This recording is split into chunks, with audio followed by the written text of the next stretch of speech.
Anak-anak yang terlupakan, kembalinya roh ibu untuk mengambil yang tak layak. Di sebuah desa terpencil, yang terletak di antara perbukitan yang bergulung dan hutan lebat, ada sebuah kebenaran gelap yang diketahui oleh semua warganya.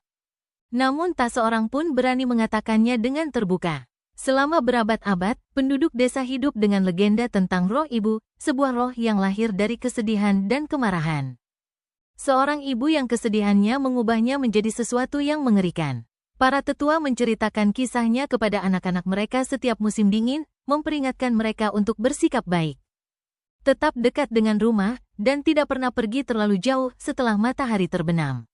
Jika tidak, bisikan itu mengatakan, roh ibu akan datang untuk mereka. Dulu, katanya, ia adalah seorang ibu. Seorang wanita yang sangat mencintai anak-anaknya lebih dari segalanya di dunia. Namun cintanya telah diputarbalikkan oleh pengkhianatan dan kehilangan. Ia telah meninggalkan anak-anaknya lama sekali, meninggalkan mereka di hutan, mengabaikan mereka saat mereka sangat membutuhkannya. Kini, dikutuk oleh tindakannya sendiri. Ia tak dapat melarikan diri dari kesedihannya. Ia akan mencari anak-anak selamanya. Namun alih-alih memeluk mereka dengan kasih sayang, ia mengambil mereka. Berusaha menggantikan anak-anak yang telah ia hilangkan. Selama bertahun-tahun, penduduk desa menganggap kisah ini sebagai cerita peringatan. Sebuah mitos yang dimaksudkan untuk membuat anak-anak tetap patuh dan aman. Namun seiring berjalannya waktu, dan musim dingin semakin dingin, bisikan tentang roh ibu menjadi lebih dari sekadar cerita. Mereka menjadi peringatan. Suatu musim dingin, ketika salju menyelimuti desa dalam kesunyian, anak-anak mulai menghilang. Awalnya, hanya satu anak, Sari kecil, seorang gadis pemalu berusia 7 tahun. Yang orang tuanya selalu menganggapnya terlalu penasaran untuk kebaikannya sendiri. Ia telah pergi ke hutan, meskipun orang tuanya telah memperingatkannya. Keesokan harinya, ia hilang. Dan tak ada yang tahu kemana ia pergi, atau apa yang telah terjadi padanya. Orang tuanya mencari selama berhari-hari, memanggil namanya. Tetapi kesunyian hutan yang tertutup salju menelan teriakan mereka. Kemudian, anak lainnya menghilang. Dan anak lainnya, hingga pada saat anak keempat hilang, penduduk desa pun terhoror. Tidak ada yang melihat apapun, tidak ada jejak kaki, tidak ada tanda-tanda perlawanan, hanya ketidakhadiran anak-anak yang tiba-tiba dan tak terjelaskan. Namun ada satu hal yang sama pada setiap hilangnya anak-anak itu, suara tangisan seorang anak yang samar terdengar di angin pada tengah malam. Sebuah tangisan yang seakan datang entah dari mana. Bergema di seluruh desa, namun tak seorang pun bisa menemukan sumbernya. Keputusasaan mulai melanda. Penduduk desa pun mencari seorang wanita tua bernama Ibu Ningsih, yang dikenal dengan kebijaksanaannya dan pengetahuannya yang mendalam tentang hal-hal gaib. Ia tinggal di pinggiran desa, jauh dari hiruk-pikuk kehidupan sehari-hari. Dan banyak orang yang takut padanya, karena ia sering berbicara tentang hal-hal yang jarang dipikirkan orang pada umumnya. Mereka memohon kepadanya untuk membantu. Ibu Ningsih mendengarkan dengan tenang permohonan mereka. Setelah mereka selesai, ia mengangguk perlahan dan berkata dengan berat pengalaman. Legenda yang telah kalian takuti selama ini bukan lagi cerita. Roh ibu telah kembali. Penduduk desa terkejut, darah mereka memudar dari wajah. Ibu Ningsih menjelaskan bahwa roh-roh ibu bukan hanya sekadar cerita untuk menakut-nakuti anak-anak, ia nyata. Kesedihannya telah membusuk selama berabad-abad, menyuburkan kemarahan dan kesedihannya. Dan kini ia kembali, mencari anak-anak sekali lagi. Mata wanita tua itu gelap. Ia hanya mengambil anak-anak yang orang tuanya dianggap tidak layak. Mereka yang menjauh terlalu jauh, yang tidak patuh, yang ceroboh dalam kasih sayang mereka.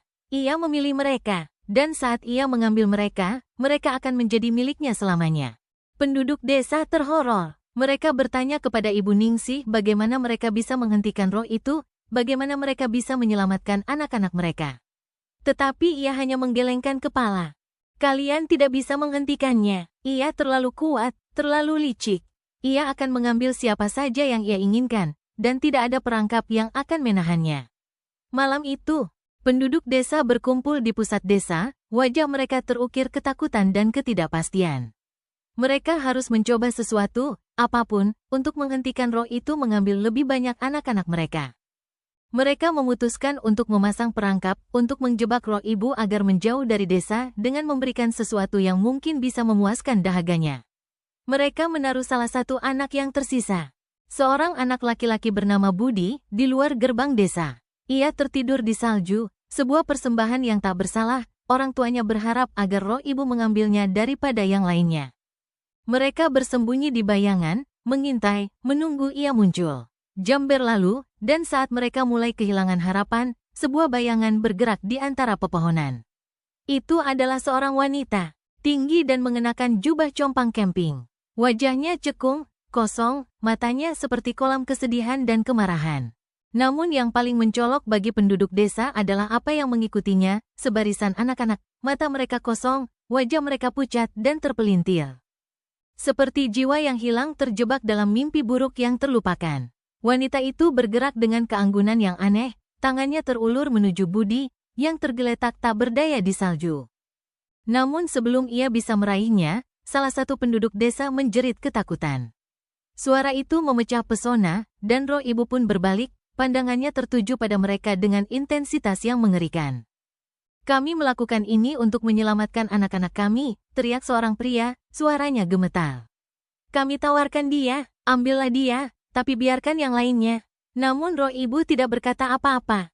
Ia hanya menatap mereka, matanya dipenuhi dengan kesedihan yang tiada habisnya. Dan kemudian, dalam sekejap mata, ia menghilang, lenyap ke dalam malam seperti sebuah mimpi yang memudar. Penduduk desa pun tertinggal berdiri di dalam kedinginan, gemetar, tetapi anak itu masih ada di sana. Budi tergeletak tak bergerak di salju, namun ia bukan lagi anak yang mereka kenal. Matanya terbuka lebar, tetapi kosong, wajahnya datar, seolah ada sesuatu yang telah dicuri darinya. Ia bangkit perlahan, gerakannya kaku, seolah ia tidak lagi sepenuhnya manusia. Lalu, dengan suara yang bukan miliknya, ia berkata, "Dia telah mengambil mereka semua," bisiknya, suaranya seperti gema yang hampa. "Dia akan datang untuk kalian berikutnya." Penduduk desa pun berbalik dengan horor, mata mereka tertuju pada anak-anak lainnya, mereka yang telah menghilang, kini berdiri di bayangan. Mata mereka kosong, tubuh mereka tipis dan rapuh. Mereka tidak mati, tetapi juga tidak sepenuhnya hidup. Mereka adalah keluarga roh ibu yang terpelintir, terikat padanya selamanya. Dikutuk untuk mengembara di bumi bersamanya.